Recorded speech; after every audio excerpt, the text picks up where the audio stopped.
All right, guys, we just want to welcome back to the Everything Cultural Podcast. Today, me and Nick here will be looking at a big bowl game going down in Fort Worth, Armed Forces Bowl between JMU and Air Force, 3:30 p.m. on ABC, December 23rd. It's a Saturday. Duke's 3-point favorites. Looking at these offenses, Jordan McLeod for JMU is in the portal, but he is going to play in this game.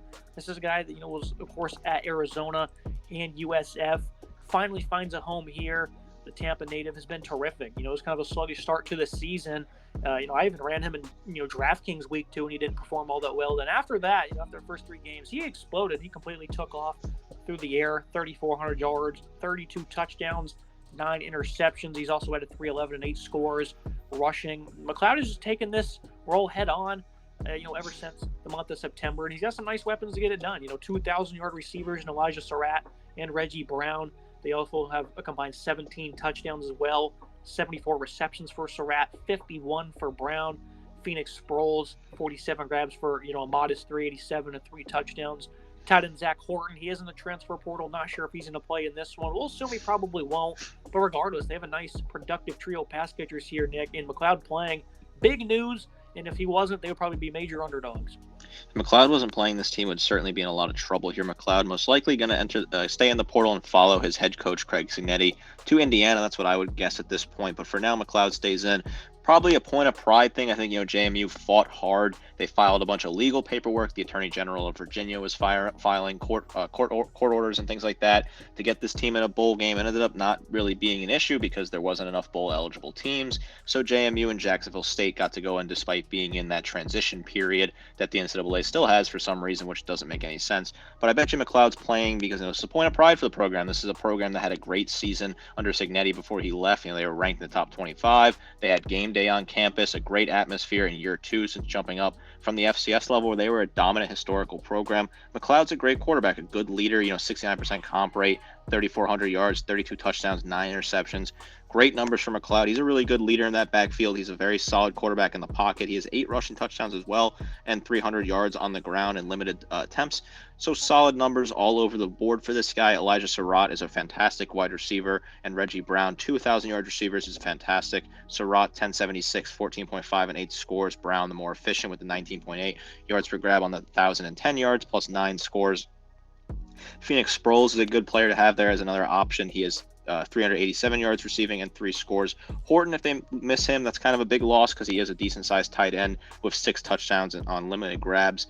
Kehlani Black as well down there. Tysaw Lawton is another solid piece. This is an offense that's been efficient this year, right? 35.2 points per game, 4.02 yards per attempt on the ground, which is a little disappointing, and then 6.28 yards per play total. So they're definitely a better passing unit than a running unit. But overall, this offense is solid, and they do have some nice backs there with Black and Lawton.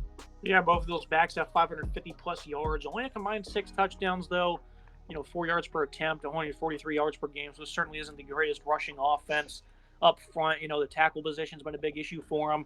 Top guard, Carter Miller, he's in the portal. So, that could be something to monitor as well. This offensive line could certainly, have some odds going against them. You look at the Air Force offense. This is certainly a unit that is, tremendous at running the football. 275 yards per game, that was highly impressive. You're usually in that 230, 250 ballpark with this style of offense, over 5 yards per carry. Manuel Michel, 747 and 9 scores. Zach Lair, 579 and 5 scores rushing for him. After that, you look at a guy, when John Lee Eldridge, he's in the transfer portal. Lair, he hasn't played the last 2 games, so you certainly want to monitor his health. He has a positive ratio of 6 touchdowns and 2 picks when they do decide to uncork some deep balls. And of course, they have usually just a couple of receivers that average 30-plus yards per catch because it's so far and few. Jared Rozon's 11 grabs for 332 and a couple scores leading the way on that front, but he also hasn't played over the last 3 games. So it seems like he got some injuries here on this offense.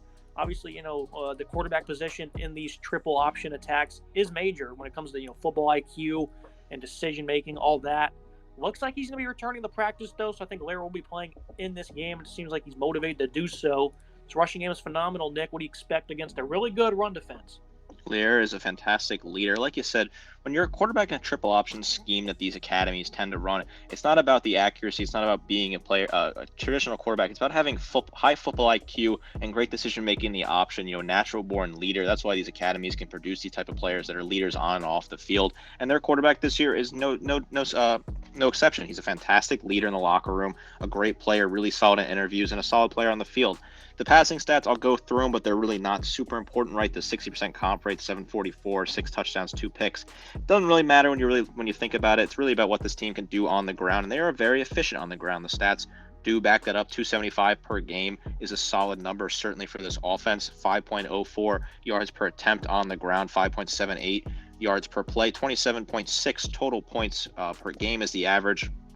Like you said, Emmanuel Michel is a solid back, 747, 4.4 and 9 scores. Lanier himself, 579, 4.4 and 5 touchdowns. Owen Burke, John Lee Eldridge are all kind of down the depth chart. Lee Eldridge has 6 touchdowns and 521 yards, so there's some nice production there. Dylan Carlson, Jensen Jones. You go down the list here. This is a room that has a lot of different guys that can run the ball. Jared Rosens, when he plays, is probably their best wide receiver, 30.2 yards per grab. Cade Harris only has 5 grabs, but 35.8 yards per grab and 1 score for him. Dane Kinnaman as well has 5 grabs and 2 touchdowns, so they're efficient with their touchdowns. 6 completions to 6 interception ratio. That's mostly on the guys that have stepped in the absence of their quarterback who's been hurt. If this team is going to have a little success here, passing downfield and kind of catching the Dukes off guard with some deep balls could definitely be a way to succeed in this game. Some nice physical linemen as well. Caleb Holcomb, his right tackle spot. Left side's pretty polished. Adam Karras, Wesley Nagato. Biggest problem here with Air Force is, of course, they started off hot. They're looking for a near 6 bid. They've lost the last 4 games. They've only, eclipsed 207 rushing yards only twice over the last 6 games. They've completely fallen off a cliff, Nick. This run game has went downhill. In the game they put up 344 and 261 in. They beat Colorado State in the one. The 344 game, though, they lost to UNLV, so even when they are able to get things going, they still lose by a couple points. But in games they haven't, they've been flat out kind of dominated in these contests over the last 6. They've not been impressive. It has been disappointing, right? If this team is struggling to run the ball, we saw it against Army where the cracks really began to show when they lost 23-3, and they really just had no success on the ground in that game. Struggled against Hawaii and Boise State as well, looked a little bit better against UNLV. If this team is not efficient on the ground, if they're not hitting that early mark of 5 yards per attempt, if they're not getting those 5 yards on first down, they find themselves in a deep hole behind the sticks and don't really have the passing ability to dig their way out of. The playbook is very narrow for this offense when they find themselves behind the chains. 6 turnovers against Army, 4 against Hawaii. They had 5 interceptions over that 2-game span, so playing from behind is not their thing. But against Army, 4 fumbles, that's just inexcusable. They do have 11 this season. You'd like to see some more ball security. But again, a high-volume rushing attack, so some mistakes are expected. You look at the James Madison defense, a unit that's been splendid, 18.5 points per game allowed. They do have some guys you want to monitor. Jalen Walker, their second leading tackler, he's in the transfer portal. Jalen Green, of course, he's still injured. He was in the middle of an elite season. James Carpenter, a defensive lineman, is also in the portal. 11th leading tackler, Taurus Jones. So there's some guys here. If Jordan McLeod's playing, then I would expect some of these guys to go ahead and put their hat in the ring to play as well. And you start with a team that's so good against the run. Carter, 21 TFL in his 9 games. After that, though, you got guys Jamari Croma, 19.5. Mikal Kamara, 18.5. And then Carpenter has his 9. I mean, this is a team that is just elite at getting into the backfield, 109 tackles for loss. Aiden Fisher with 6, along with a team-high 91 tackles. I mean, they're very well coached in this front 7. They're just so good at slowing down the run. Even if they have a handful of guys missing here, they still have tone setters on this defensive line. And their run defense is not cracked once this season. Over the last half of the season, they've only given up 2 games of over 100-plus rushing, a 3-point win over ODU, and a blowout over Georgia State, which is a great rushing attack. Other than that, Nick, no 100-yard games at all. They've played FBS opponents. They've played Group of 5 champions. They played on the road against Troy. They've played pretty much everything you could ask for this schedule this season, and they've proven it time and time again. They're going to dominate here, it seems like. This is a fantastic rush defense. 61.5 yards per game given up. 2.09 yards per attempt given up is an incredible number. Really, when you get close to that 2.5 range, that's just super impressive. Overall, 4.89 yards per play, 18.5 points per game for this defense. This is a unit that's got so many talented players. Like I said, Jamari Kamara, Really a great leader coming off the edge, 51 total tackles, 19.5 tackles for loss, 10 sacks. Jalen Green, when he's healthy, 50 total tackles, 21 tackles for loss, 15.5 sacks. In 9 games to have 15.5 sacks is a truly astonishing number. And 21 tackles for loss in 9 games is a ridiculous number at that point. He's looking at least 2 per game on that average. It's just a ridiculous number when you really think about it. He's such a talented player coming down there at wide linebacker, a really hard-hitting player. Aiden Fisher at middle linebacker, their leading tackle at 91 total tackles, 6 tackles for loss, 1.5 sacks, 7 pass breakups. Very good. Malikai Karma as well, 53 total tackles, 18.5 tackles for loss, 7.5 sacks. You said it earlier, this is a team that's so efficient in the backfield. They have guys down the depth chart as well. Chris Chikwueze has 36 total tackles, 3 tackles for loss, 1.5 sacks. Tyreek Tucker, 4.5 tackles for loss, 26 total tackles, 1.5 sacks. So these guys are efficient wherever you look at it. They're very good in the backfield. And when you have a team like Air Force, which their entire offense is basically running the ball, that's a really bad matchup for Air Force coming against this run defense. And you look at the JMU secondary. My friend, he's a Georgia Southern fan. Before that game on October 14th, he's like, how do you think we fare in this game? I was like, JMU's secondary has been pretty vulnerable up until that point, and they ended up allowing 300 plus yards, but that was them playing from behind. A 41-13 victory, 3 interceptions they snagged, no touchdowns allowed, and they certainly weren't great against ODU. They were great against Georgia State. The game against Appalachian State, they also kind of got beat down. So it's been a bit of an inconsistent unit, but they've showed up against a good competition this year. Early on in the season, though, they really struggled. And this is a passing attack. Obviously, it's not going to be much. There's good players on this side of the ball, though. You look at D'Angelo Pons is a great corner. Some of these safeties, Francis Mihan, Jacob Thomas, haven't been as good, but overall have been very sound seasons for them. The JMU secondary, again, they've prone to give up some big plays. They've allowed over 3,000 passing yards this season. That's an average of about 267 a game. So not great. They do have 13 picks. I think Air Force, they're certainly going to be inclined to probably hit a deep ball or two. I think that's certainly on the table here against this JMU defense. It's going to be really good against the run, but I certainly think a deep ball or two will certainly hurt them. Maybe not exactly for touchdowns, but they're going to give up some big plays, I think.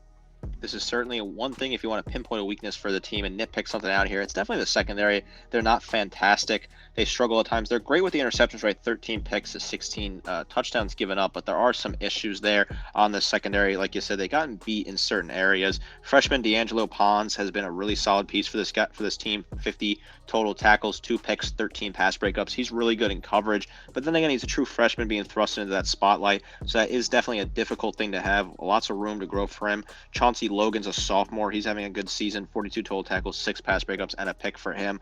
Francis Meehan, 45 total tackles, 3 picks, 5 pass breakups for him. Jarius Riekemeyer, 26 total tackles, 4 pass breakups, and a pick. And Devin Coles with 5 pass breakups and a pick, 19 total tackles. This part of the unit's a little concerning, right? 267 passing yards per game is a bit disappointed. Air Force's defense is a little more well-rounded when we get to that in a second, but I think this is still a very fantastic JMU defense. This is a battle of 2 really good defenses in this bowl game. Yeah, you look at that Air Force defense, is certainly a team that's been very good on this side of the ball. They just continuously perform here. Against the run, they're great. Just like JMU, they certainly probably aren't as elite. They've only given up 200-plus yards once this season. That was to Army on 51 attempts. They got gashed up a little bit, 181 by Boise, and those backs were able to make some big plays in space. So that's certainly it. But, 2 games of 150-plus rushing allowed. No one else has even come close to that total. So this is a run defense that's been strong. And they have good football players, well-coached. Alex Mock, Jonathan Youngblood, Bo Richer. These are some productive players. Richer coming off his defensive end spot. The other guys, from the linebackers, PJ Ramsey, 11.5 TFL to go along with Bo is 15. So they don't get into the backfield at the same tune, only 59 as a team, but they certainly have some strong individual playmakers. They can get the job done. Peyton Zorak on the defensive line, James Tormazzi as well. This is a really good unit slowing down the run. I don't think they're a fluke either, and it seems like this is a good matchup for them as well, which will certainly keep them in the ball game. This is definitely a good matchup for this team. They have 2 great linebackers in Alec Mook and Jonathan Youngblood. I do love the hard-hitting ability of these service academies. These guys are hard-working individuals that can definitely get in the backfield and can definitely lay down some hits. Mook, 89 total tackles, 5 tackles for loss, 2 sacks, and a pick for him. Youngblood, 82 total tackles, 3.5 tackles for loss, 2 interceptions for him as well. Solid numbers there. I think, PJ Ramsey, 35 total tackles, 11.5 tackles for loss, 7.5 sacks, 2 pass breakups. Good numbers. Bo Richter, 40 total tackles, 15 tackles for loss, 7 sacks. Fantastic production there. Like I said, Peyton Zordek is a really solid player as well. He's been banged up a little bit, but 30 total tackles, 4.5 tackles for loss, 3.5 sacks for him. This unit has some good production down the board as well. Guys stepping in with 2 tackles for loss, a sack here and there. This is a unit that's good against the run. I like the numbers: 3.13 yards per attempt on the ground, 17.9 points per game total for this defense. This is a solid defense against the pass as well, with the 181 pass yards per game given up. Yeah, secondary's been very sound. They've given up 200+ yards 6 times this year.